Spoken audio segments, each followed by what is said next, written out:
Hello guys, welcome to Tech Tricks tutorial. In today's video, I will show you how to use two TikTok accounts on one device. So let's get started. First, let's open up TikTok.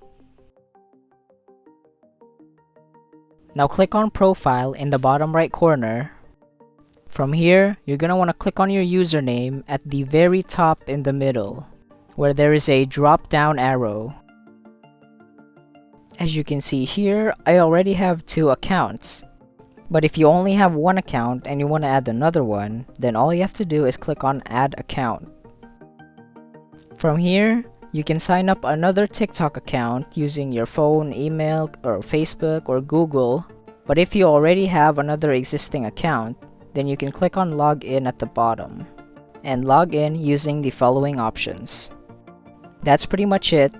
Thank you for watching this video. If you found this video helpful, please consider dropping a like and subscribing to the channel.